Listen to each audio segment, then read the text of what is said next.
بسم اللہ الرحمن الرحیم ومن الناس من یقول آمنا باللہ وبالیوم الآخر وما هم بمؤمنین۔ سورہ مبارکہ بقرہ کی آیت نمبر 7 یا 8 جن میں خالق کائنات نے تیسرے گروہ کے بارے میں کچھ مطالب ذکر کیے ہیں۔ پہلا گروہ متقین کا یا مومنین کا تھا کہ جن کی فلاح اور کامیابی کے لیے کچھ اوصاف قرآن نے ذکر کیے، اور ظاہراً 5 اوصاف ایسے تھے جو مومنین کے اندر پائے جاتے ہیں، جن اوصاف کی بنیاد پر وہ کامیاب ہوئے۔ دوسرا گروہ کفار معاند کا ہے کہ جو کسی قسم کی ہدایت کا پیغام لینے کے لیے آمادہ نہیں ہیں۔ تیسرا گروہ جو ان سے بھی بدتر ہے وہ منافقین کا ہے۔ سب سے پہلے منافقین کون سے لوگ ہیں اور کرتے کیا ہیں؟ فرماتے ہیں کہ ان المنافقین فی الدرک الاسفل من النار، جہنم کے آخری گڑھے میں پسترین جگہ منافقین کی ہے۔ اور اسباب خالق کائنات ایک ایک کر کے ان کے بعد میں بیان کر رہا ہے کہ یہ اوصاف چونکہ ان کے اندر ہیں، اس لیے یہ فی الدرک الاسفل من النار، سب سے آخری جہنم کا جو گڑھا ہے وہ انہی کے لیے۔ وہ کون سے اوصاف ہیں؟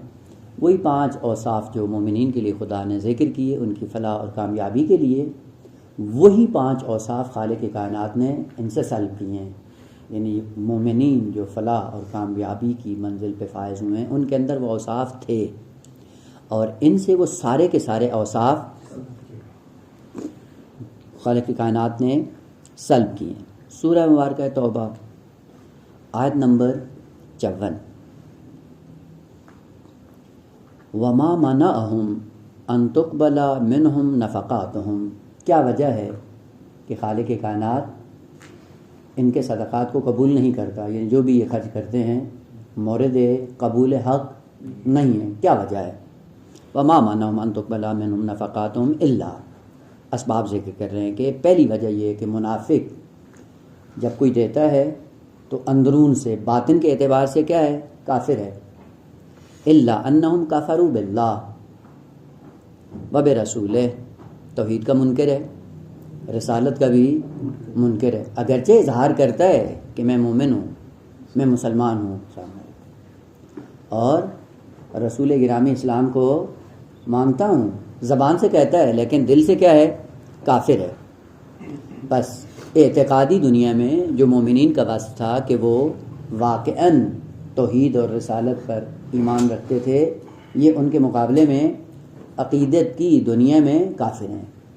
2، ان کے لیے کیا تھا؟ یقیمون الصلاۃ، فروع دین کے دنیا میں، اعمال کی دنیا میں پابند تھے نماز کے، اور یہ کیا ہیں؟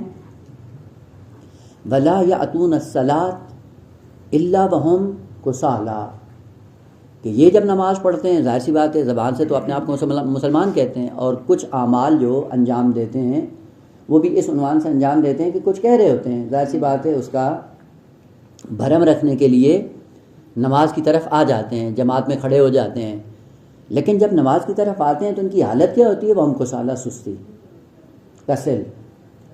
بعض کام ہوتے ہیں کہ جن کو انسان انجام دیتا ہے سستی کے عالم میں، یعنی دل نہیں ہوتا، اب وہ مجبور ہوتا ہے معاشرے کی وجہ سے، یا مثلا بعض بچے ہوتے ہیں والدین کے ڈر سے آ جاتے ہیں مصلی عبادت پہ، لیکن ان کو نماز سے کوئی لذت نہیں ہوتی یا لذت حاصل نہیں ہوتی ان کو، بس صرف یہ ہے کہ پیچھے خوف ہوتا ہے اور خوف کی وجہ سے آ جاتے ہیں۔ اور ویسے بھی ہے، اگر آپ کو ہے انشاءاللہ اگلا مہینہ درپیش ماہ مبارک رمضان، اور اس میں دعائے ابو حمزہ سمالی امام سجاد علیہ السلام کی وہ دعا معمولاً اگر فرصت ہو تو ہر رات کو پڑھا کریں، اور خصوصاً گہرائی کے ساتھ۔ وہاں پہ حضرت سجاد علیہ السلام نے انسان کی ناکامی کے اسباب ذکر کیے ہیں کہ انسان جو ناکام ہوتا ہے، جو قعر جہنم کا شکار ہو جاتا ہے، دنیا میں بے عزتی اور شقاوت اور بدبختی کا جو شکار ہوتا ہے ان کے اسباب کیا ہیں؟ وہاں پہ امام سجاد علیہ السلام نے ذکر کی، ان میں سے ایک سبب کہ اللہم انی اعوذ بکا من الکسل، کسالت سے مجھے پناہ دے، کیونکہ جب انسان کسل ہو جاتا ہے تو آہستہ آہستہ شقاوت، بدبختی اور ذلت کا شکار ہو جاتا ہے۔ تو یہ کیا ہے؟ کہا ولا یاتون الصلاۃ، نماز پڑھتے ہیں، کبھی کبھی نماز کی طرف آ جاتے ہیں، لیکن ان کا آنا نماز کی طرف کیا ہوتا ہے؟ کسل کی حالت میں، تھکے ہوئے، اور ہوتا ہے جیسے ہی نماز میں آئے تو کیونکہ دل سے نہیں ہوتا ہے، بوجھ ہوتا ہے، اور بوجھ کی وجہ سے جب مصلی پہ بھی کھڑا ہوتا ہے تو اباسیاں لے رہا ہوتا ہے، یا سر کھجلا رہا ہوتا ہے، یا ہاتھ کہیں ہوتے ہیں، دیکھا ہوگا بعض لوگوں میں، شاید ہمارے اندر بھی وہ حالات ہوتے رہتے ہیں۔ خوب، یہ دوسری صفت کے مقام عمل میں ان کے پاس سرمایہ تھا، یقیمون الصلاۃ، اور ان کو نماز سے لذت آتی تھی، اس لیے نماز سے تھکتے نہیں تھے۔ لیکن یہ کیا ہے؟ ولا یاتون الصلاۃ الا وہم کسالى، اور ان کے یہ تھا کہ ومما رزقناہم ینفقون، وہ انفاق کرتے تھے۔ یہ کیا کرتے ہیں؟ ولا ینفقون، یہ خرچ نہیں کرتے ہیں، اگر کہیں پہ پھنس جائیں کسی مسئلے میں آ کے، اگر یہ پھنس جائیں تو پھر کیا کرتے ہیں؟ اب وہ ہوتا ہے کہ 2-4 ٹکے دینے ہوں تو موت آ جاتی ہے۔ ولا ینفقون الا وہم کارہون، وہی پہلے توحید، وہ اعتقاد کی دنیا میں 2 رکن ذکر کیے، توحید اور نبوت، وہ پابند تھے، یہ انکار کرتے ہیں، اور مقام عمل میں وہ نمازی ہیں اور یہ کسالت کے عالم میں نماز پڑھتے ہیں۔ اور تیسرا رکن ان کا یہ تھا انفاق مالی، اور ان کا یہ کیا ہے؟ جب وہ انفاق کرتے تھے تو وہ نہ فقط یہ کہ احسان کرتے تھے بلکہ کہتے تھے خدا یہ تو تیرا ہی دیا ہوا ہے، ہمارا اپنا تو کچھ بھی نہیں ہے، اس لیے آسانی کے ساتھ دے دیتے ہیں راہ خدا میں۔ کیونکہ ظاہر سی بات ہے انسان کے لیے مشکل اس وقت وجود میں آتی ہے جب انسان کے اندر احساس مالکیت ہو، اور یہ فرض کر رہا ہو کہ یہ میرا ہے، اس میرے سے جان چھڑانا بڑا مشکل ہوتا ہے۔ اور اگر انسان کے پاس عقیدہ ہو کہ یہ امانت ہے تو امانت کو دیتے ہوئے انسان کو کوئی تکلیف نہیں ہوتی۔ مومنین اور متقین کے اوصاف میں سے یہ تھا وَمِمَّا رَزَقْنَاهُمْ يُنْفِقُونَ، بڑی آسانی سے خرچ کر دیتے تھے۔ وجہ کیا تھی؟ چونکہ احساس مالکیت ان میں نہیں تھا۔ اور یہ کیا ہے؟ یہ بدبخت، کیونکہ ان کی یہی دنیا ہے، اور اس دنیا میں بھی احساس مالکیت ہے، اور جہاں پہ بھی احساس مالکیت ہوتا ہے وہیں سے انسان کے رویے میں فرق آ جاتا ہے۔ کئی مرتبہ یہ مثال عرض کی ہے کہ آپ دیکھیں کہ اگر بینک میں جو کیشیئر ہوتا ہے، آپ جائیں اور بوری نوٹوں کی اس کے سامنے رکھ دیں اور اس کو دے دیں تو اس کے ذرا برابر اس کو اظہار خوشی نہیں ہوتا۔ کیوں نہیں ہوتا ہے؟ کیونکہ اس کا پتہ یہ میرا نہیں ہے۔ اور اگلے مرحلے میں آپ اس سے پوری کی پوری بوری کہیں واپس کر دیں تو فوراً اٹھا کے دے دے گا اور اس پہ کوئی اثر نہیں ہوگا۔ کیوں نہیں ہوگا؟ کیونکہ پیچھے عقیدہ اس کا یہ ہے کہ یہ میرا نہیں ہے۔ چونکہ میرا نہیں ہے اس لیے لیتے ہوئے خوش نہیں ہوتا ہے، دیتے ہوئے اس کو اٹیک نہیں ہوتا، تکلیف نہیں ہوتی ہے۔ لیکن اسی کو آزمانے کے لیے کہ اس بوری میں سے ایک گٹھی آپ کی ہے، اب دیکھو رویہ بدلتا ہے یا نہیں بدلتا۔ بس احساس مالکیت ایسی چیز ہے کہ جو انسان کو خرچ کرنے سے روک دیتی ہے۔ خوب فرق یہ ہے مومنین میں اور منافقین میں کہ مومن احساس امانت رکھتا ہے، احساس مالکیت نہیں رکھتا، اس لیے خرچ کرتے اس کو کوئی تکلیف نہیں ہوتی، فوراً دے دیتا ہے۔ اور چونکہ یہ منافق احساس مالکیت رکھتا ہے اس لیے اس کے لیے 1 ٹکا بھی خرچ کرنا قیامت سے کم نہیں ہے، موت سے کم نہیں ہے، بدترین حالت ان کی ہے۔ بس اسی خالق کائنات نے کہا یہ قرآن جو ہم نے کتاب ہدایت کے طور پہ نازل کی ہے یہ ہدی للمتقین۔ کیوں ہدی للمتقین؟ چونکہ وہ اوصاف ان کے اندر پائے جاتے ہیں اس لیے قرآن سے بہرہ مند ہوتے ہیں، اور منافق چونکہ ان 5 اوصاف سے خالی ہیں اس لیے اس ہدایت قرآنی سے بہرہ مند نہیں ہے۔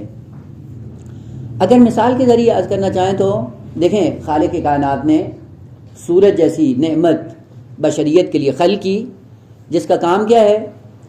نور کو دینا، روشنی پھیلانا۔ اب آپ کہیں کہ یہ جب سورج خلق ہوا تھا تو فقط صاحبان بصیرت کے لیے خلق ہوا ہے یا سب کے لیے خلق ہوا ہے؟ تو سب کے لیے خلق ہوا ہے، لیکن جو فائدہ اٹھاتا ہے وہ کون ہے؟ جس کی آنکھیں ہوں، جس کی بینائی ہو، وہ اس کی روشنی سے فائدہ اٹھاتا ہے۔ لیکن جو نابینا ہو، سورج تو موجود ہے لیکن نابینا ہونے کی وجہ سے یہ اس سے فائدہ نہیں اٹھا رہا ہے. تو یہاں پہ آپ کہہ سکتے ہیں کہ خدا نے سورج کو جو خلق کیا ہے وہ کس کے لیے ہے؟ سب کے لیے. لیکن اگر کہیں پہ کہتا ہے کہ سورج کو خلق کیا ہے صاحبان بصارت کے لیے تو بھی کوئی مشکل نہیں ہے. یعنی ان کے پاس ایک ایسا سرمایہ ہے جس سرمایہ کے بل بوتے پہ سورج کے نور سے فائدہ مند ہو سکتے ہیں. اسی طرح سے نور باطنی بنام قرآن کریم جس کو خالق کائنات نے نازل کیا تھا پوری بشریت کے لیے نازل کیا ہے، لیکن قرآن سے بہرہ مند ہونے کے لیے خاص اوصاف کی ضرورت ہے. وہ اوصاف مومنین اپنے اندر پیدا کر لیتے ہیں، لہذا قرآن کی تعلیمات سے فائدہ اٹھاتے ہیں. اور منافق اور کافر چونکہ اس سرمایہ کو نابود کر دیتے ہیں، نہیں ان کے پاس وہ سرمایہ جس کے بل بوتے پہ قرآن کی ہدایت سے بہرہ مند ہو سکیں، لہذا یہ قرآن کی ہدایت سے محروم ہوتے ہیں. منافقین جو تیسرا گروہ ہے، خب سوال یہ کہ کیوں جہنم کے آخری گڑھے میں ہوں گے؟ کیا وجہ ہے، کیا سبب ہے کہ جہنم کے آخری گڑھے میں یہ ہوں گے ان کفار معاند کے مقابلے میں؟ وجہ یہ ہے کہ کافر جو معاند ہے اس کے اندر ایک ہی خصوصیت ہے، اور وہ کیا ہے کہ ظاہر اور باطن اس کا ایک ہی ہے. یعنی جس طرح ظاہری طور پہ پیغام ہدایت کو نہیں مانتا ہے، باطنی صورت بھی اس کی یہی ہے. یعنی اس کا ظاہر اور باطن ایک جیسا ہے، ایک ہی بیماری ہے، اور ایک بیماری وہ یہی ہے کہ اس کا باطن اور ظاہر ہر دو ایک ہی ہے. لیکن منافق جو بدتر ہے اس کی وجہ کیا ہے کہ اس منافق کے اندر مشکل سب سے بڑی یہ ہے کہ اس کا ظاہر کچھ ہے، باطن کچھ ہے، جس کی وجہ سے دوسروں کو دھوکہ دیتا ہے، اور دوسرے بس اوقات اس کے دھوکے میں آ بھی جاتے ہیں.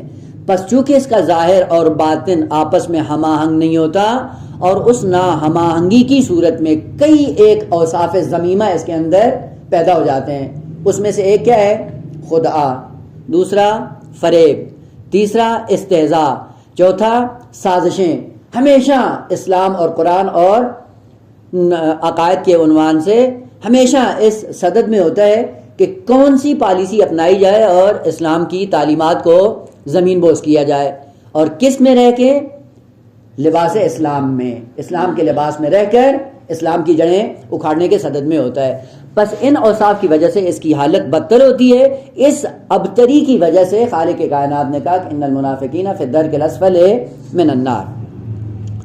مطلب دیگر کہ منافق کو منافق کیوں کہتے ہیں؟ ایک نظام ہے جو اسلام نے ذکر کیا ہے، اور اس نظام کا نام رکھا ہے مالی اعتبار پر، چونکہ بہت سے شعبے ہیں انسان کے کمال تک جانے کے لیے، ان میں سے ایک شعبہ ہے نظام مالی. نظام مالی کے لیے خالق کائنات نے جو نظام پیش کیا اس کو کہتے ہیں انفاق، نفقہ. اردو میں معمولاً اس کا جو ترجمہ کیا جاتا ہے وہ کیا ہوتا ہے؟ خرچ کرنا. وہ نان و نفقہ. نفقہ کیا ہے؟ وہی جو اردو میں اس کا ترجمہ کرتے ہیں خرچ کرنا. خرچ کرنے کو انفاق نہیں کہتے ہیں. نفق خرچ کرنا نہیں ہوتا ہے، بلکہ یہ کلمہ نون، فے اور قاف جس سے انفاق بھی نکلا ہے، وَمِمَّا رَزَقْنَاهُمْ يُنْفِقُونَ، ممکن ہے وہاں پہ بھی مطلب تکرار کیا ہو، اور اگر ہے تو تذکر کی حالت میں. نظام مالی میں دو رکن کا ہونا ضروری ہے. اگر وہ دو رکن ہوں گے تو انفاق کہلائے گا، اور اگر وہ دو رکن میں سے ایک ہوا تو انفاق نہیں کہلائے گا. اسی لیے اسلام نے بڑی تاکید کی انفاق پر. نون فے قاف نفق اس سوراخ کو کہا جاتا ہے جس کے دو سرے ہوں، دو راستے ہوں. ایک راستہ ہو داخل ہونے کا اور ایک راستہ ہو خارج ہونے کا. یہ آپ نے دیکھا ہوگا معمولاً یہ جو زیر زمین میں انڈر گراؤنڈ یہ ٹنل بنتی ہے، ٹنل کیا ہوتی ہے؟ اس کے دو راستے ہوتے ہیں. ایک راستہ ہوتا ہے داخل ہونے کا اور دوسرا سوراخ ہوتا ہے نکلنے کے لیے. اور انفاق کو انفاق اس لیے کہا گیا ہے کہ آپ اپنی زندگیوں میں ان دونوں ارکان پہ توجہ کرو. پہلا رکن کیا ہے کہ یہ جو مال آ رہا ہے یہ کس راستے سے آ رہا ہے، اور دوسرا کہ یہ جو جا رہا ہے تو کس راستے پہ جا رہا ہے، اس کو انفاق کہا جاتا ہے. بلّہ انفاق کا معنی خرچ کرنا نہیں ہے. انفاق قرآنی اصطلاح میں جہاں پہ دونوں دروازے انسان کے لیے مشخص ہوں، جسے کہتے ہیں آمد و خرچ، آیا کہاں سے ہے اور جا کہاں رہا ہے. اور اسی لیے قیامت کے دن من جملہ سوالوں میں سے اہم ترین سوال یہ ہوگا مال کے بارے میں پہلا سوال یہ ہوگا کہ یہ کہاں سے پایا، لائے کہاں سے تھے، آیا کہاں سے تھا، درآمد کہاں سے اس کو جمع کیا. خود جمع کر لیا، جمع کرنے کے بعد سانپ بن کے بیٹھ گئے یا پھر دیا یا نہیں دیا. خود جب دیا تو کہاں دیا. بس انفاق کے لیے دو رکن ہیں اور دونوں رکن ایک ساتھ اگر ہوئے تو وہ انفاق انسان کے لیے عزت آور ہوتا ہے کہ آیا کہاں سے ہے اور گیا کہاں پہ. اگر آیا ہے حلال راستے سے اور گیا بھی ہے حلال راستے میں، خوب یہ انفاق مطلوب ہے نظام اسلامی میں. لہذا وَمِمَّا رَزَقْنَاهُمْ يُنْفِقُونَ، یہ انفاق کرتے ہیں یعنی ان کی نگاہ ہوتی ہے کہ یہ پیسہ آ کہاں سے رہا ہے اور جا کہاں پہ رہا ہے. اگر ان دونوں چیزوں پہ انسان کی توجہ ہو اور وہی موازین شرعیہ کے مطابق جمع بھی کرتا ہو اور جمع کرنے کے بعد سانپ بن کے بیٹھتا نہیں ہے، کیونکہ سانپ بن کے بیٹھنے کے بعد اثر وضعی ہے مال کا، اور وہ یہ کہ فوراً اگر آپ نے جمع کرنا شروع کر دیا، یہ قساوت قلب انسان کے لیے لے کر آتا ہے. انسان قسی القلب ہو جاتا ہے.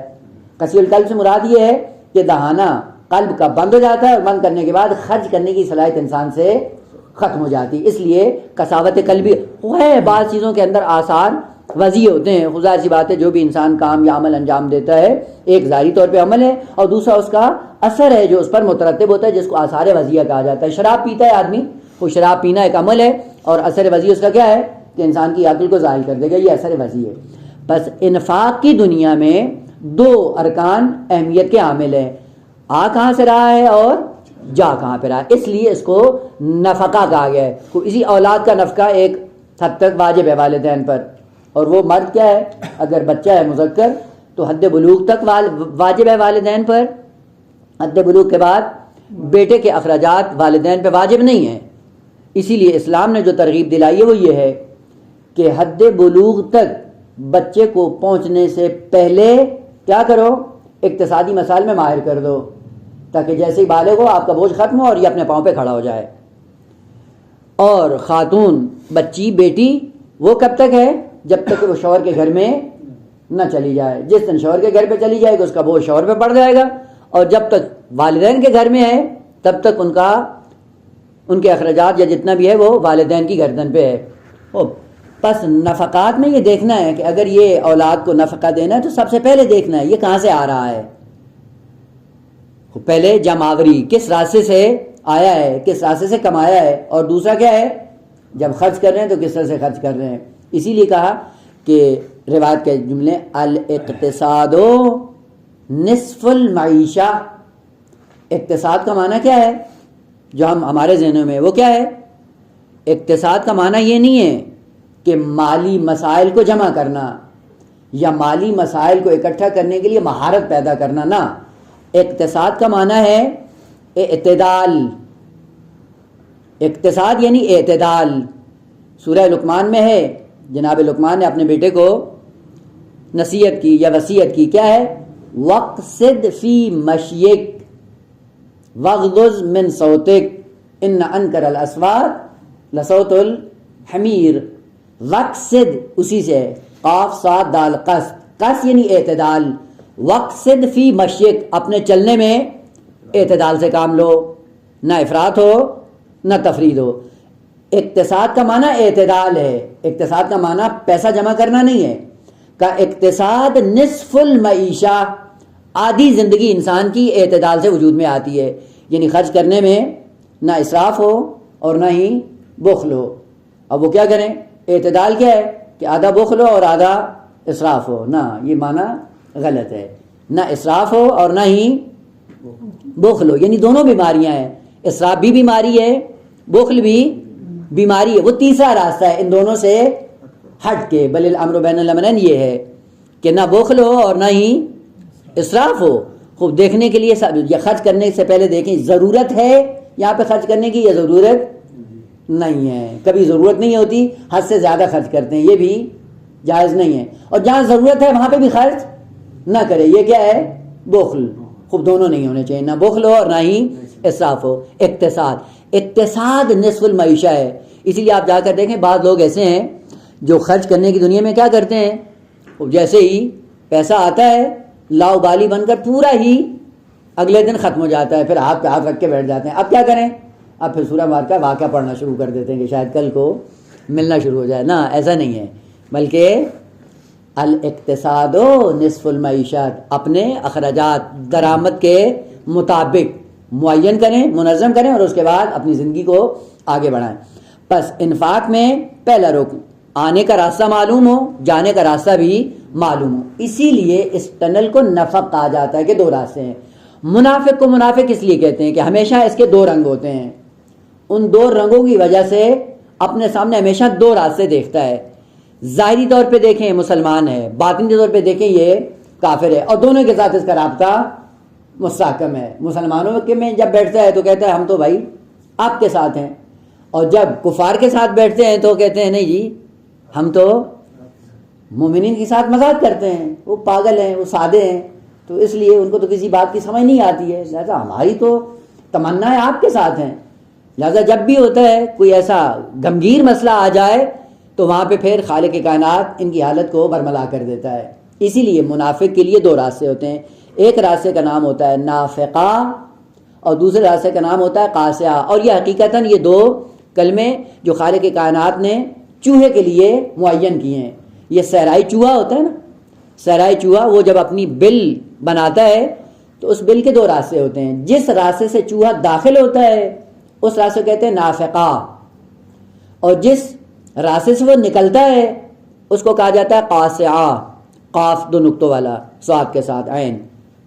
قاسیہ وہ راہ خروجی کا. یہ دو راستے چوہے کے لیے خالق کائنات نے تکوینی طور پہ خلق کیے ہیں. اور وہ ہوتا ہے کہ جب وہ خطرے میں پڑ جاتا ہے ایک راستے سے جب وہ جا رہے ہوتے ہیں تو وہ دوسرے راستے سے فرار کر جاتا ہے. تو خدا نے روایت میں پیغمبر اسلام کی زبان سے یہ مطلب بیان کیا، کہا کہ یہ منافق یہ سمجھتے ہیں کہ شاید ہمارے سامنے دو راستے ہیں. تو خدا کہتا ہے کہ ایک دن ایسا آئے گا کہ میں دونوں راستے بند کر دوں گا. جب تم اندر جاؤ گے نافقہ سے تو نافقہ کا دروازہ بند کر دوں گا، اور جب تم قاسیہ سے نکلنے کے لیے آگے جاؤ گے تو وہ دیکھو وہ راستہ بھی بند ہے. خوب اندر کیا ہو جاؤ گے، دب کے مر جاؤ گے. منافق کے لیے راستے جب دونوں بند ہو جاتے ہیں اس کے بعد اس کی موت واقع ہو جاتی ہے اور ذلیل و خوار ہو جاتا ہے، رسوا ہو جاتا ہے. اسی لیے منافق کو منافق کہا گیا ہے کہ ہمیشہ دو راستوں کی تلاش میں ہوتا ہے. ہر جماعت کا مصداق بننے کی کوشش کرتا ہے اور سب کو خوش کرنے کے لیے ہمیشہ آمادہ رہتا ہے کہ جب بھی جائیں جس گروہ کے ساتھ مل جاتا ہے انہی کے گیت گانا شروع کر دیتا ہے. اور اسی وجہ سے اس کو منافق کہا گیا، دو راستوں کی وجہ سے، نافقہ اور قاسیہ. اور اسی مشکل کی وجہ سے کرتا کیا ہے، چونکہ دو راستے اس کے سامنے ہوتے ہیں، جب تک دونوں راستے اس کے سامنے کھلے ہوں اس کی دنیا آباد ہوتی ہے، اور جس دن اس کا ایک راستہ یا دونوں بند ہو جاتے ہیں اس کے بعد مرنے لگتا ہے. اب اس کا ایک نمونہ آج کر دوں. سورہ مبارکہ توبہ جب خالق کائنات نے نازل کی تو پیغمبر اسلام نے یہ سورہ توبہ، سورہ براءت اس کو دی، اور اس میں کیا کرنا تھا، اعلان کرنا تھا مکہ میں جا کر کہ آج کے بعد کفار اور مشرکین خانہ کعبہ میں آنے کے قابل نہیں ہیں. آج کے بعد داخلہ ان کا بند، ممنوع، نہیں جا سکتے ہیں. آیات اور یہ سورہ کسی شخص کو دیا، لے کے چلنے لگا. ابھی یہ مدینہ سے باہر نکلا ہی تھا کہ فوراً جبرائیل علیہ السلام نازل ہوئے اور پیغمبر اسلام سے کیا کہا کہ یہ سورہ یا آپ جا کر بیان کرو یا او رجل من، جو آپ میں سے ہو. دو رنگ جس کے اوپر نہ ہوں، ایک ہی رنگ جس کے اوپر ہو وہ یہ کام کر سکتا ہے. فوراً بھیجا. پیغمبر اسلام نے کہا کہ اس کو واپس بلاؤ. واپس بلانے کے بعد کہا کہ ابھی وحی نازل ہوئی ہے اور پیغمبر اسلام کو یہ حکم ہے کہ یہ کام آپ نہیں کر سکتے ہو، یہ واپس کر دو. واپس کر دیا. فوراً پلٹ کے سوال کیا، اور وہ سوال بتاتا ہے کہ نفاق کی علامت تھی. اور وہ کیا، نزل فی شیء، میرے بارے میں تو جبرائیل نے کچھ نہیں کہا. تو پیغمبر نے کہا نا کچھ نہیں کہا. بس ٹھیک ہے، پھر یہ سورہ لے لیں. امیر المومنین نے لیا اور جا کر اعلان کر دیا کفار اور مشرکین کے لیے. اور عظمت دیکھیں امیر المومنین کی، عموماً جو روایات میں ہے وہ یہ ہے کہ جب بھی ائمہ تحریم کی فضیلت کو بیان کرنا ہو تو سب سے پہلے آ کر انبیاء کی فضیلت کو بیان کرو، انبیاء کو لتاڑو نہیں. کیونکہ ہمارے ہاں ہوتا ہی ہے کہ اگر ائمہ کی فضیلت بیان کرنی ہو تو بیچارے انبیاء سہمے ہوتے ہیں کہ ابھی نزلہ گرا ہم پہ. وہ کام نہیں کریں، پہلے ان کی فضیلت بیان کریں ہاں ڈر رہے ہوتے ہیں، مطلب یہ 3 شعبان گزری ہے، بیچارہ فطرس پتہ نہیں کیسے سانس لے رہا ہوگا. کیا ہے؟ حضرت موسیٰ علیہ السلام جو اولو العزم پیغمبر ہیں، اور اس اولو العزم ہونے کے باوجود ایک ایسے عالم میں خدا نے ماموریت دی کہ مدین سے نکلے اپنے اہل و عیال کے ساتھ، اولاد، بیوی اور بھیڑ بکریاں بھی ساتھ میں تھیں جو عذر کے طور پہ جناب شعیب نے حضرت موسیٰ علیہ السلام کو دیں. بھیڑ بکریاں چراتے ہوئے بیوی کو ساتھ میں لیا ہوا، بیوی وضع حمل کے حالت میں ہے اور بال بچے جو تھے وہ اپنے ساتھ لے کے جا رہے ہیں. جب پہنچے صحرا میں، رات کا عالم ہوا، بادل آئے، بارش ہونا شروع ہو گئی. جیسے ہی موسم دیکھا کہ بہت سنگین اور ٹھنڈا ہے، اور ساتھ میں کوئی سامان ایسا نہیں تھا کہ جو سردی سے اپنے آپ کو بچا سکیں. اس عالم میں خداوند عالم نے حکم دیا کہ یا موسیٰ اب کیا کرو، اذهب الی فرعون انہ طغی، اب تمہیں مبعوث کر دیا ہے، چلو اب. اس عالم میں بیوی بچے ساتھ میں ہیں، سردی سے ٹھٹر رہے ہیں، کھانے کا کچھ نہیں ہے اور گرم بستر بھی نہیں ہے. اور دیکھا دور سے ایک نور دکھائی دیا، کہا لگتا ہے وہاں پہ آگ جل رہی ہے. بچوں کو روکا کہ تم رکو، میں جاتا ہوں اور وہاں سے آگ لے کے آتا ہوں، اقتباس آگ لے کے آتا ہوں اور اس سے لکڑیاں جلا کے گرم کروں گا. گرم کرنے کے بعد انشاءاللہ آپ کی ٹھنڈک ختم ہو جائے گی، سردی سے بچ جائیں گے. جیسے ہی جاتے ہیں آگ اٹھاتے ہیں، آگ چاروں طرف سے گھیرا کر لیتی ہے حضرت موسیٰ علیہ السلام کا.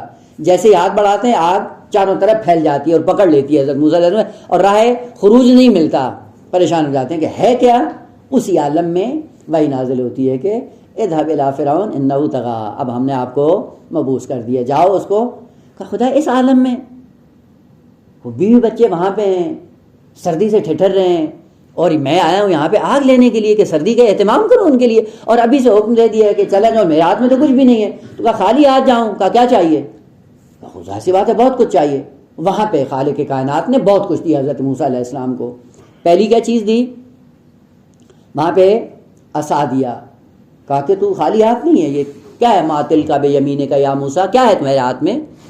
تو کہا یا عصا یا اتوکا علیہا، ٹیک لگاتا ہوں، وَأَحُشُّ بِهَا عَلَىٰ غَنَمِي، یہ جو بھیڑ بکریاں لے کے آئے ہیں ان کو چرانے کے لیے، ان کو کنٹرول کرنے کے لیے. وَلِيَ فِيهَا مَآرِبُ أُخْرَىٰ، اور بھی بہت سے کام ہیں جس سے لیتا ہوں. اچھا اتنا ہی ہے؟ وہ کہا پھلا الکے یا موسیٰ، ذرا پھینکو اس کو، یہ کیا ہے؟ جب وہ پھینکا تو کیا ہوا؟ حیۃ تسعیٰ، اژدہا بن کے دوڑنے لگا. جیسے اژدہا بن کے دوڑنے لگا وہاں پہ ہوا چونک گیا حضرت موسیٰ علیہ السلام.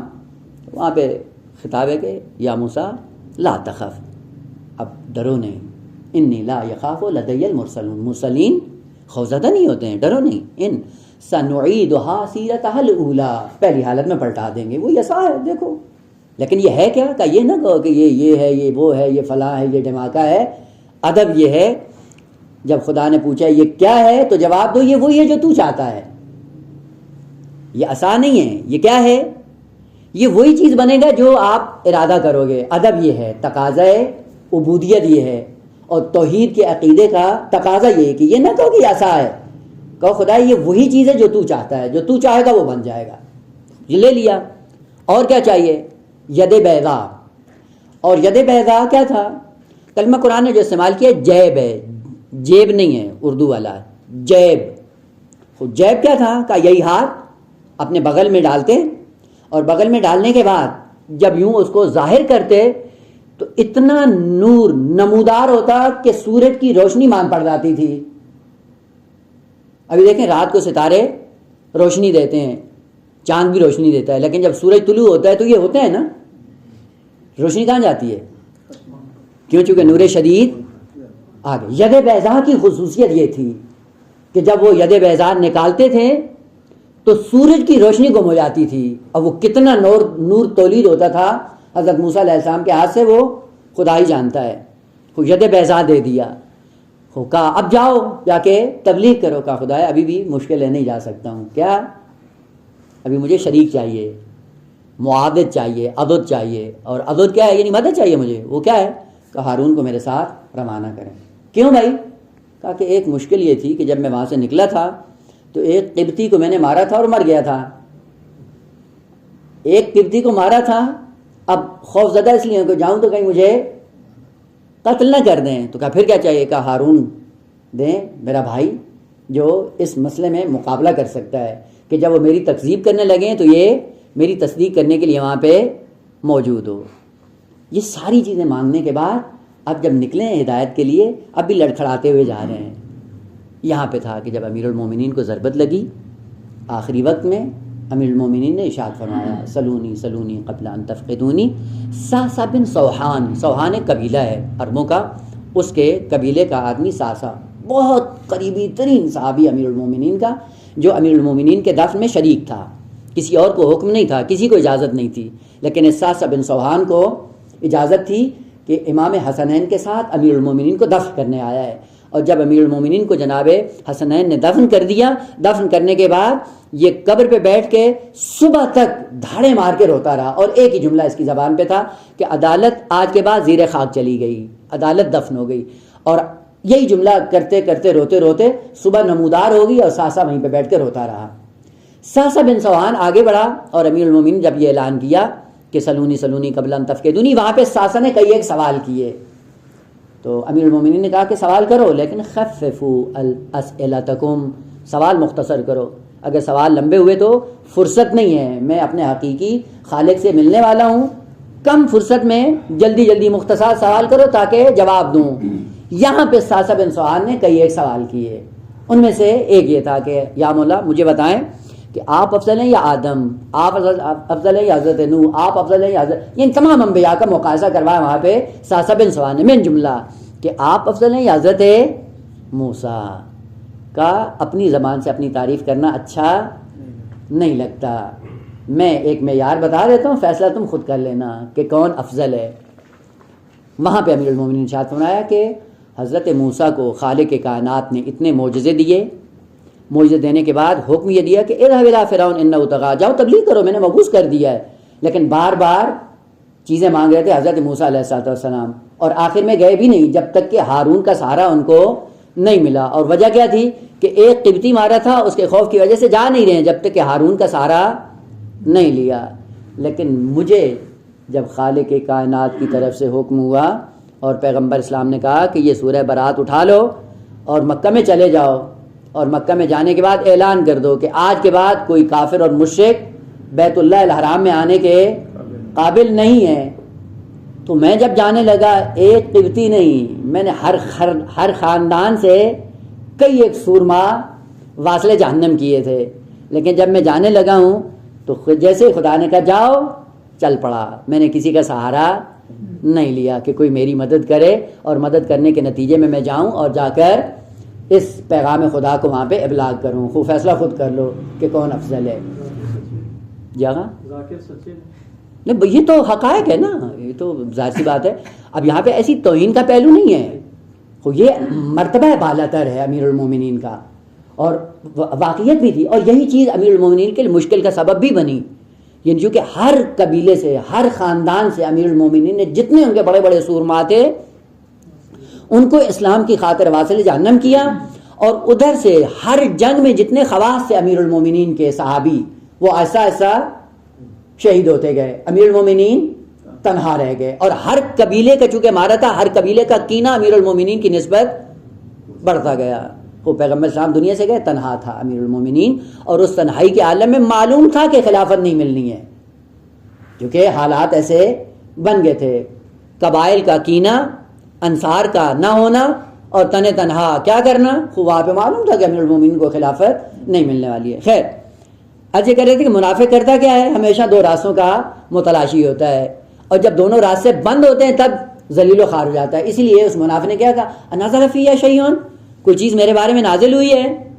تو رسول اللہ نے کہا نا، نازل نہیں ہوئی ہے. مطمئن ہو گیا، یعنی ہمیشہ اس خوف میں تھا کہ جو اندر نفاق کی بیماری چھپا کر زندگی بسر کر رہا ہوں، کہیں ایسا نہ ہو کہ جبرائیل لا کر اعلان کر دے اور سب کا وہ سارے کا سارا راز جو ابھی تک چھپا رکھا تھا وہ سارا برملا ہو جائے. خود جب پیغمبر اسلام نے کہا نا کوئی نہیں ہے، خدا نے حکم دیا ہے کہ یا میں یا وہ شخص جو مجھ سے ہو وہ یہ کام کر سکتا ہے، آپ کے اندر یہ توانائی نہیں ہے لہذا آپ نہیں کریں. وہ مطمئن ہوگا کہ چلیں ابھی تک تو پردہ باقی ہے. اور خالق کی کائنات نے بھی ایک حد تک مہلت دے رکھی ہے کہ اس مہلت کے بعد پھر جتنے پردے ہیں سارے کے سارے چاک کر دے گا، البتہ اس کے لیے اہتمام کیا ہے. یا عالم دنیا میں اگر اقتضا ہوا، اور اگر عالم دنیا میں نہیں تو عالم آخرت میں خالق کائنات کسی کا کوئی پردہ باقی نہیں رہے گا، چونکہ حقائق کی دنیا ہے اور حقائق کی دنیا پہ کبھی پردہ نہیں ڈالا جاتا. تو پس منافق کرتا کیا ہے؟ ہمیشہ دو چال چلتا ہے، زبان پہ کچھ ہوتا ہے، باطن میں کچھ ہوتا ہے. البتہ جو خلقت ہوئی ہے انسان کی وہ بڑی عجیب غریب خلقت ہے، چونکہ مخلوقات کے اعتبار سے اگر دیکھا جائے تو 3 طرح کی مخلوقات ہیں خالق کائنات کی. ایک مخلوق ہے فرشتہ، وہ کیا ہے؟ تکبعدی، یعنی ایک ہی راستہ ہے اس کے سامنے. اور ایک مخلوق ہے جس کو کہا جاتا ہے حیوانات، وہ بھی کیا ہے؟ تکبودی، یعنی ایک ہی راستہ ہے ان کے سامنے. بیچ میں انسان ایسا ہے کہ جو تکبودی نہیں ہے، 2 بود ہیں اس کے سامنے 2 راستے ہیں. اور یہی وجہ ہے کہ چونکہ 2 راستے ہیں، ان 2 راستوں کی وجہ سے اس کو اختیار دیا گیا ہے، چاہے تو اس راستے پہ چلو یا اس دوسرے راستے پہ چلو. تکبودی یعنی ملائکہ کی زندگی چلتی ہے تسبیح و تقدیس پہ، یعنی ان کے سامنے سارے کا سارا راستہ نورانی ہے. نورانی راستہ جو تسبیح اور تقدیس کا ہے، اس سے ہٹ کے ان کا کوئی اور راستہ ہے ہی نہیں.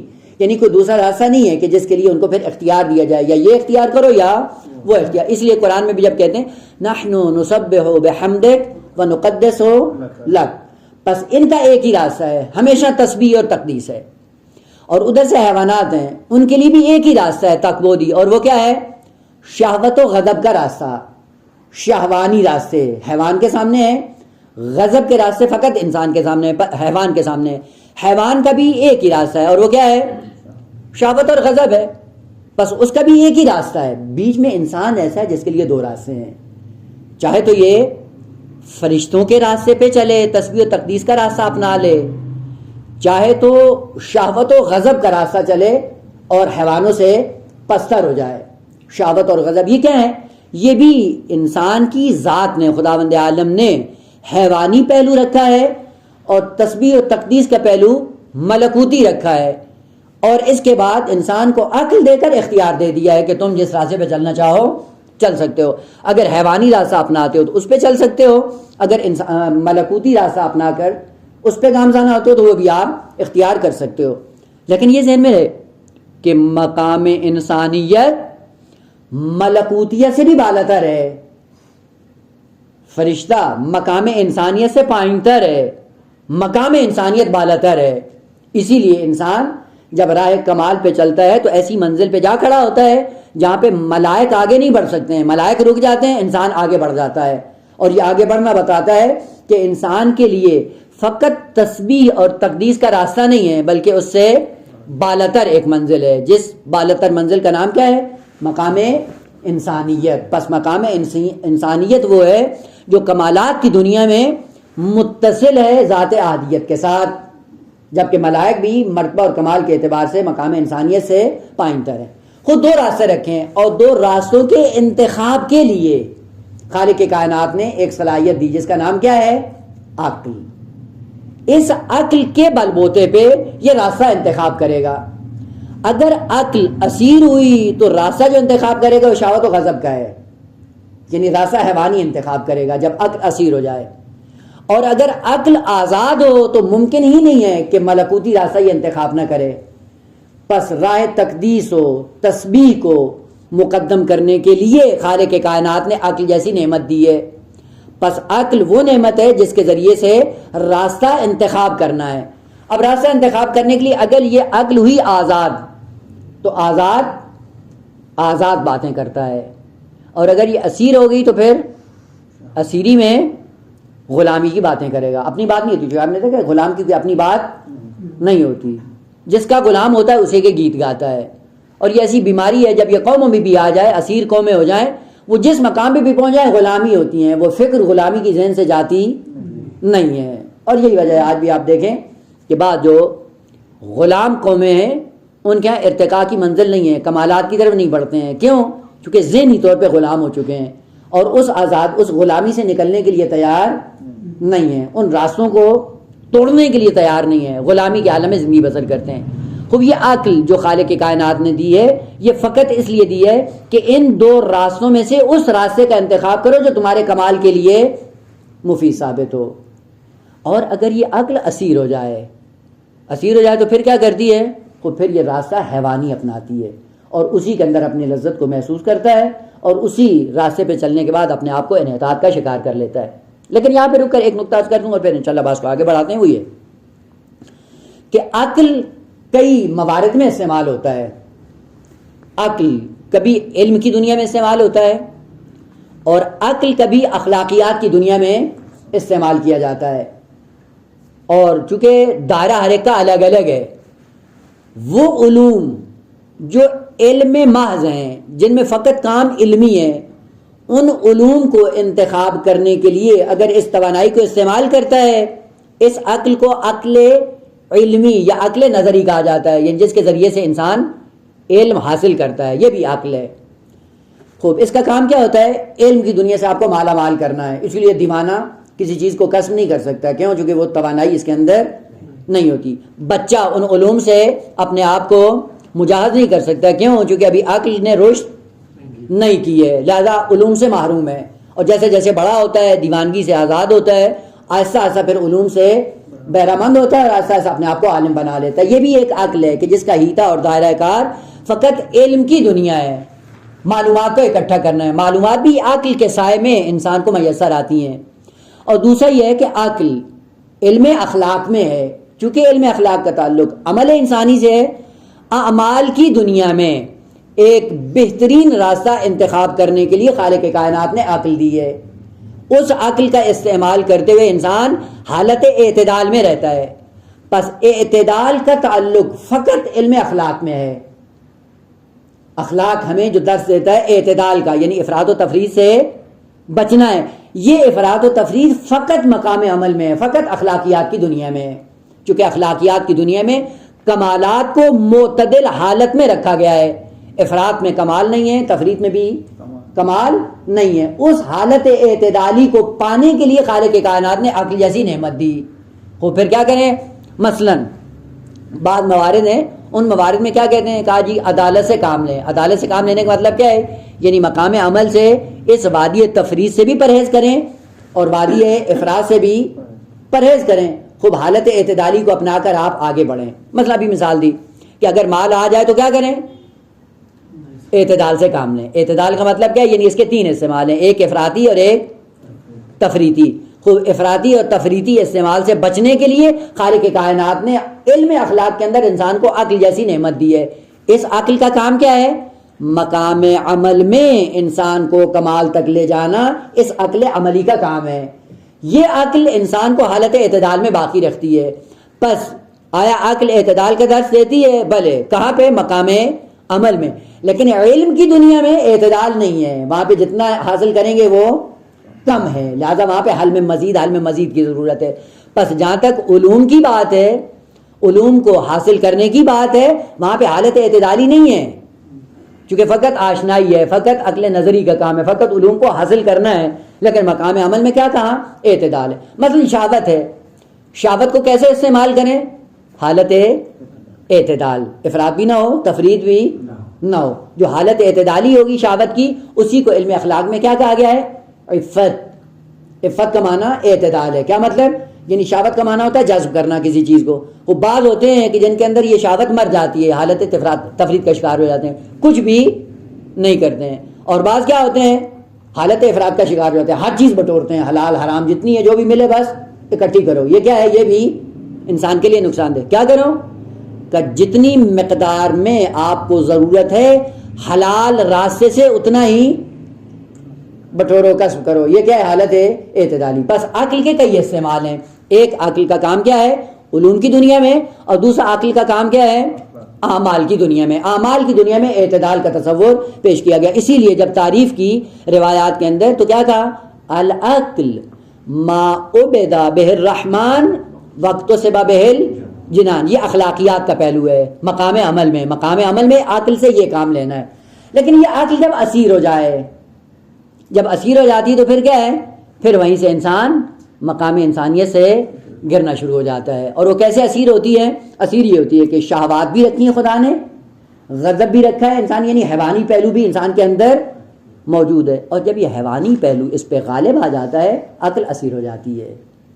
جب عقل اسیر ہوتی ہے تو اس کے بعد کیا ہوتی ہیں؟ یہی خواہشات امام بن کر اس عقل کو اسیر کر کے اپنی مرضی کے مطابق چلاتی ہیں، عقل کو اپنی مرضی کے مطابق چلاتی ہیں. اور آپ یہ ذہن میں رکھ لیں بیٹا کہ اس وقت جتنی ترقی ہو رہی ہے یہ ترقی شہوت و غضب کے سائے میں عقل سے سوء استفادہ کیا جا رہا ہے. انسان کی شہوات کو سیراب کرنے کے لیے عقل سے ہمیشہ یہ انسان کام لیتا ہوا آگے بڑھتا جا رہا ہے. آپ دیکھیں شہوانی مناظر کو مقام عمل میں لانے کے لیے کتنے اسباب ایسے ہیں جو انسان نے اختراع کیے ہیں. یہ اختراع کرنا شہوت اور غضب کا کام نہیں ہے. یعنی اگر شہوت و غضب ہی ہوتا انسان کے اندر تو اتنے جدید ترین وسائل کہاں سے آتے؟ خود کیوں حیوان جہاز نہیں بناتا؟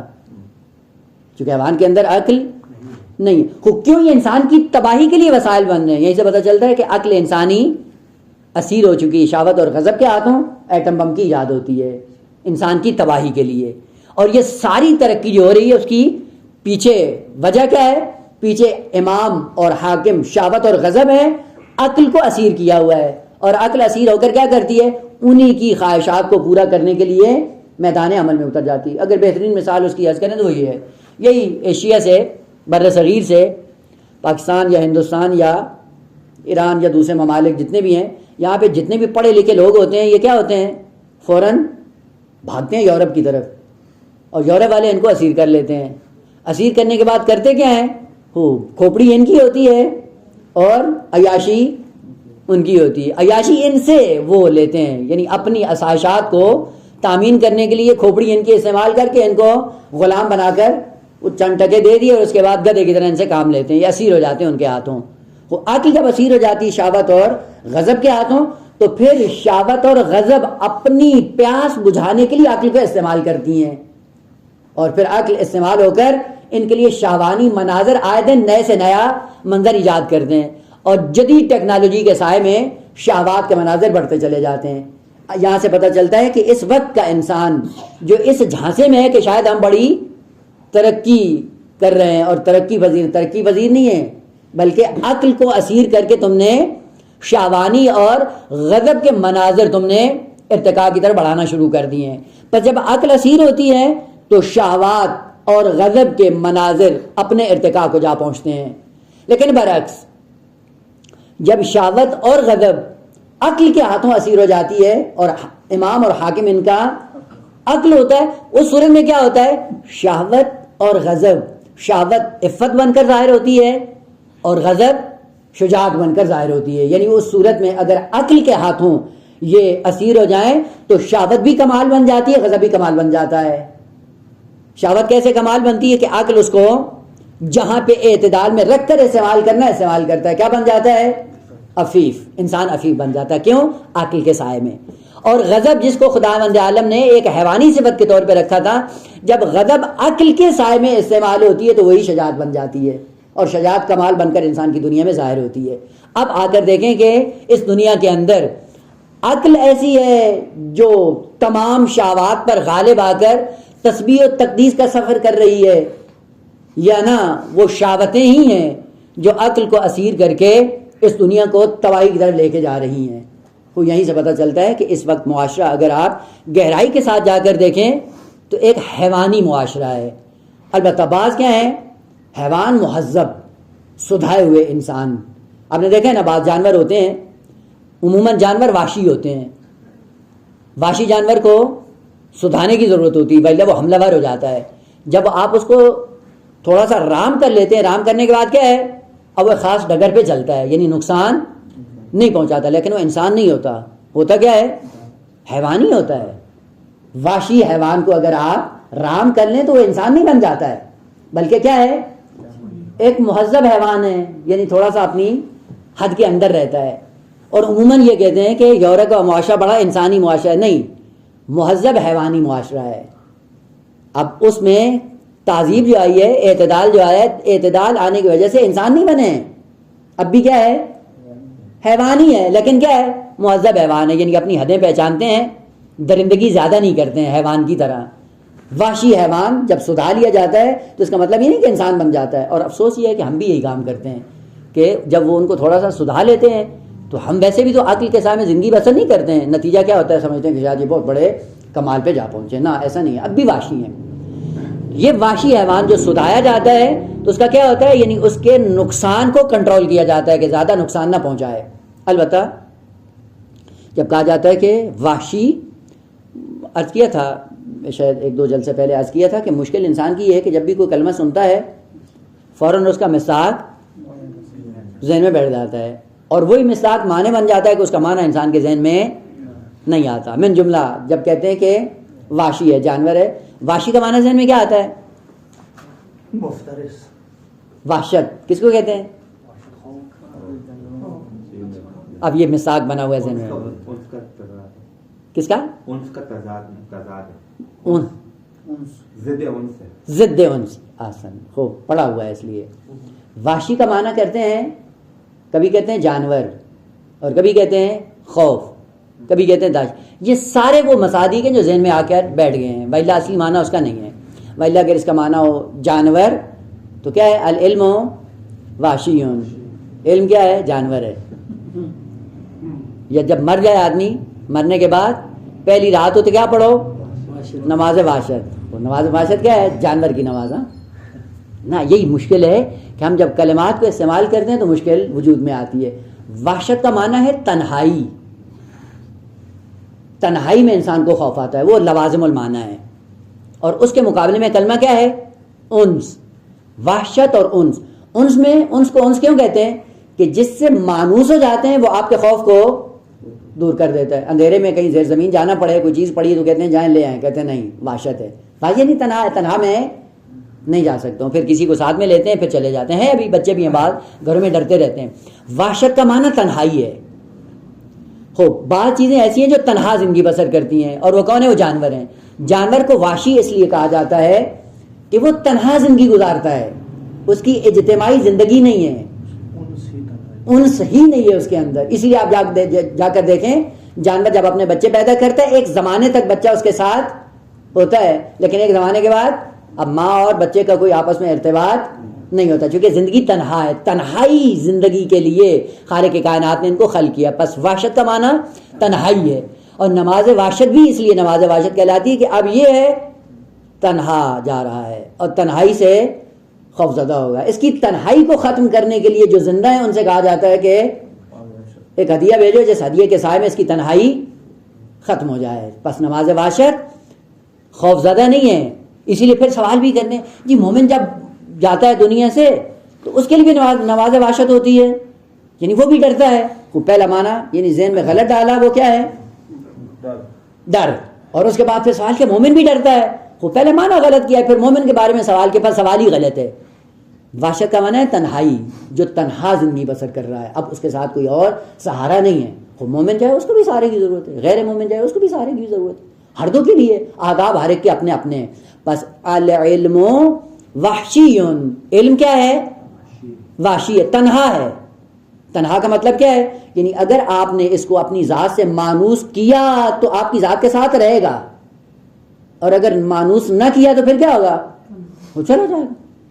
کیونکہ اس کی ذات کے اندر خدا نے رکھا یہ تنہائی ہے، تنہائی پسند ہے. جو چیزیں تنہا پسند ہوتی ہیں ان کو مانوس کرنا پڑتا ہے، مانوس کر کے اپنے ساتھ ان کو لگانا پڑتا ہے. قیدوہ بالکتابہ، پھر کیا کرو؟ کیا کرو؟ قیدوہ تو پھر کیا کرو؟ اس کو قید کر لو. کس کے ذریعے؟ پھر کیا کرو؟ کاپی پینسل لے کے لکھنا شروع کر دو.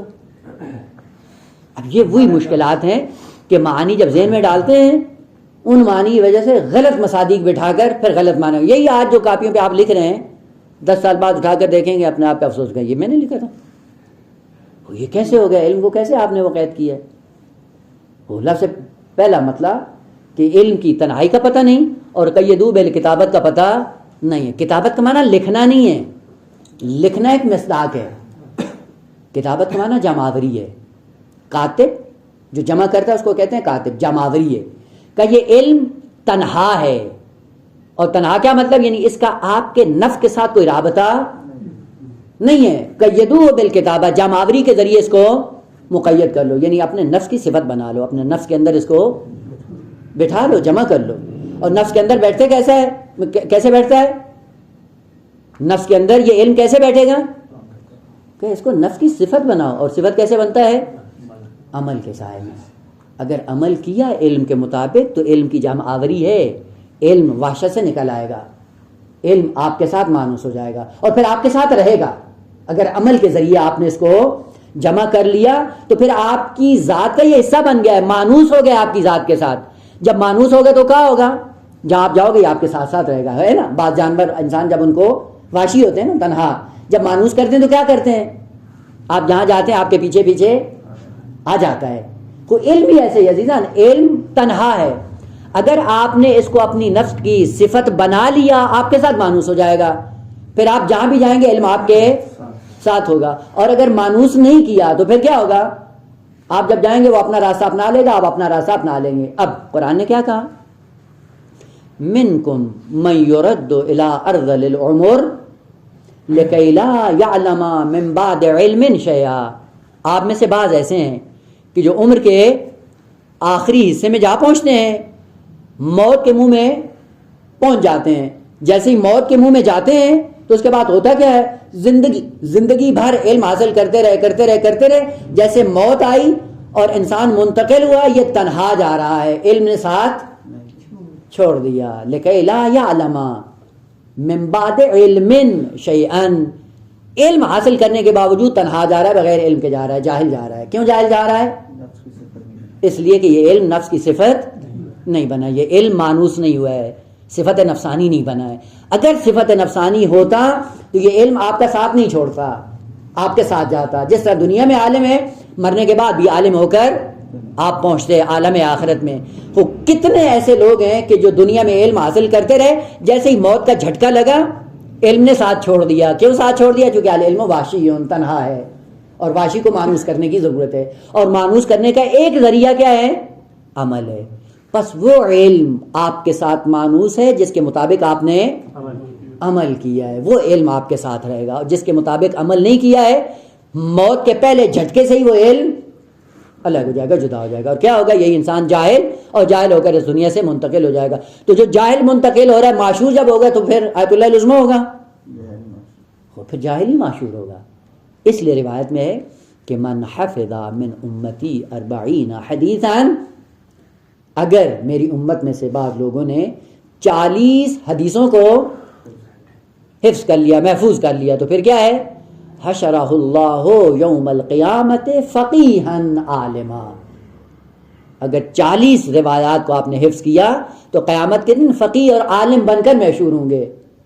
خوب، اگر وہ رٹا لگانا ہے تو پھر کمپیوٹر آپ سے آگے ہوگا. بس یہ رٹا لگانا مراد نہیں ہے، بلکہ ان حدیثوں کو عمل کے سائے میں اپنے وجود کے ساتھ مانوس کریں، اپنے وجود کا حصہ بنائیں. ان کے سائے میں جب یہ مانوس ہو، جہاں پہ آپ جائیں گے آپ کے ساتھ رہے گا. اس لیے آپ جا کر دیکھیں بزرگان جب بھی عمل کرتے ہیں، عمل کے پیرائے میں اب ان کو رٹا لگانے کی ضرورت نہیں ہے. کیوں نہیں ہے؟ کیونکہ علم نفس کا حصہ بن چکا ہے، مانوس ہو چکا ہے. اسی لیے روایت میں کہ علم واشی، علم تنہا ہے. اب بس پتہ، واشی تنہا، الگ، منفرد. اور اس کی انسیت کو ختم کرنے کے لیے کیا چاہیے؟ خوب ایسا اس کو سدھارنے کی ضرورت ہے، اپنے ساتھ مانوس کرنے کی ضرورت ہے. جتنا جتنا مانوس کرتے جائیں گے اتنا اتنا کیا ہوگا؟ آپ عالم بنتے چلے جائیں گے. عمل کے سائے میں جتنا علم کو آپ نے اپنی ذات کا حصہ بنایا، آپ عالم بنتے جائیں گے، اور کل قیامت کے دن عالم اور فقیہ بن کر محشور ہوں گے.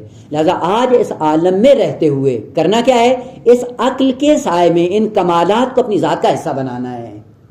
تو یہی وجہ ہے کہ منافق کے لیے جب آتا ہے کہ ان المنافقین فی الدرک الاسفل من النار، وجہ کیا تھی منافق کی؟ کہ اس منافق نے کوئی کمال اپنی ذات کا حصہ نہیں بنایا ہے. نفس خالی تھا کمالات سے اور فقط تظاہر کرتا رہا. اور تظاہر کرنے کے نتیجے میں کیا ہوا؟ جب موت کے منہ میں جا پہنچا تو جتنے کمالات تھے وہ تو مانوس نہیں تھے اس کی ذات کے ساتھ، اس کے باطن کے ساتھ. نتیجہ کیا ہوا؟ کمالات یہیں رہ گئے جن کا اظہار کرتا رہا، اور خالی ذات اپنی لے کر عالم قیامت میں جا پہنچا. نتیجہ کیا ہوا؟ کہ خالق کائنات کا راستہ یہی ہے، اس راستے پہ چلو جو تم لے کر آئے ہو. اگر ساتھ میں ان کمالات کو لے کر آتے مومن بن کر تو آج کہاں پہ پہنچتے؟ اولئک علی ھدی من ربہم واولئک ھم المفلحون. اب رب کی بارگاہ میں جا پہنچتے. لیکن ادھر سے کیا کیا ہے؟ ذات کا حصہ کوئی چیز بنی نہیں ہے، تسبیح و تقدیس کو حصہ نہیں بنایا، عقل سے استفادہ نہیں کیا، ہمیشہ شہوت و غضب کے دائرے میں اپنے آپ کو غلام بنا کر زندگی بسر کی۔ نتیجہ کیا ہوا؟ نتیجہ یہی ہے کہ کیا کرے گا کل خدا؟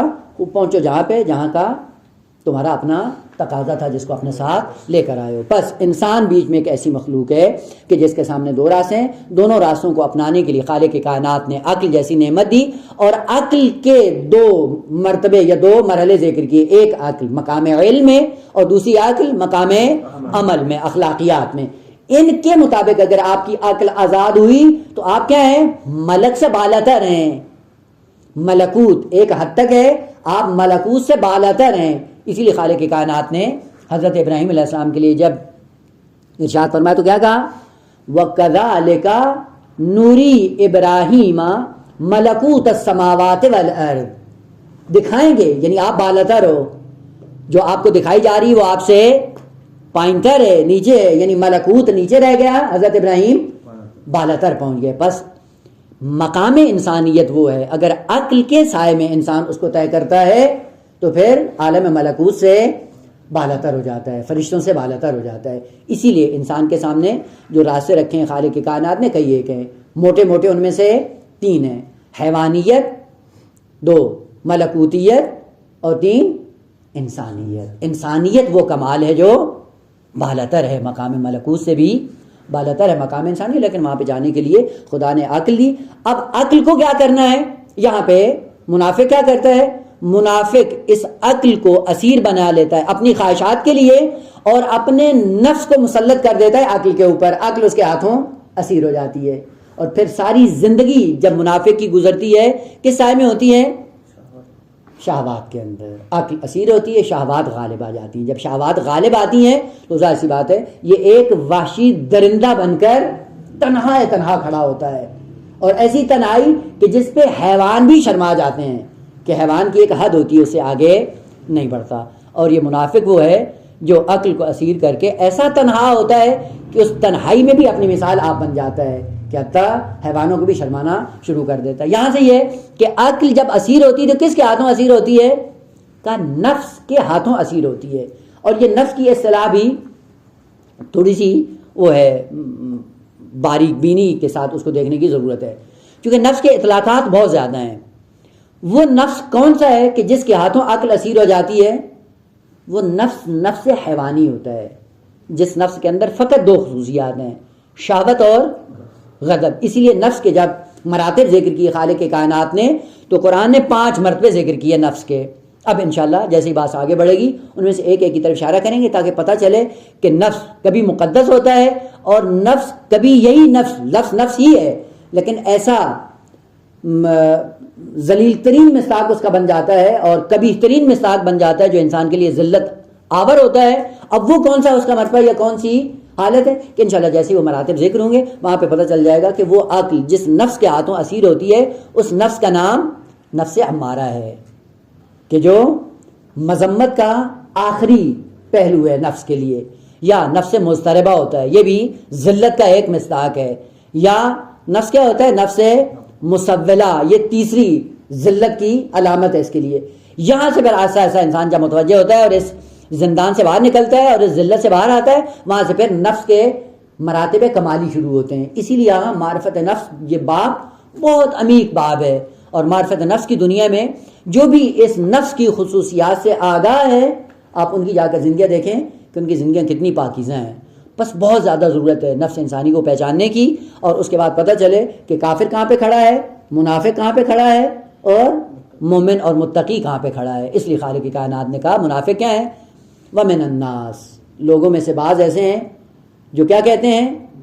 آمنا باللہ وبالیوم الآخر، بڑی تاکید کے ساتھ جب باتیں کرتے ہیں تو باتوں کے بڑے دھنی ہو جاتے ہیں، ایسی ایسی تقوی کی باتیں کریں گی کہ سامنے والا سن کے کہتا ہے یار یہ تو علامہ دار لگتا ہے، لیکن جب مقام عمل میں ہوتا ہے وہ کہیں جب دیکھتے ہیں تو کبھی کہیں پہ کھڑا ہوتا ہے، کبھی کہیں پہ کھڑا ہوتا ہے۔ اللہ و لیب کی محفل میں یہ نظر آتا ہے، وہ جب باتیں کرتی یہ کیا ہے کہ یہ بدترین منافق ہے کہ جب یہ باتیں کرتا ہے اسلام اور دین کی وہ اعلیٰ علیین تک پہنچا دیتا ہے، لیکن جب مقام عمل میں آتا ہے تو حیوانوں سے بھی نیچے نظر آتا ہے۔ بس اس کو پہچاننے کی ضرورت ہے. اور منافق یہی ہوتا ہے، من الناس من یقول آمنا باللہ ہے، توحید کی باتیں براہین وہ سارے براہین بیان کر دے گا.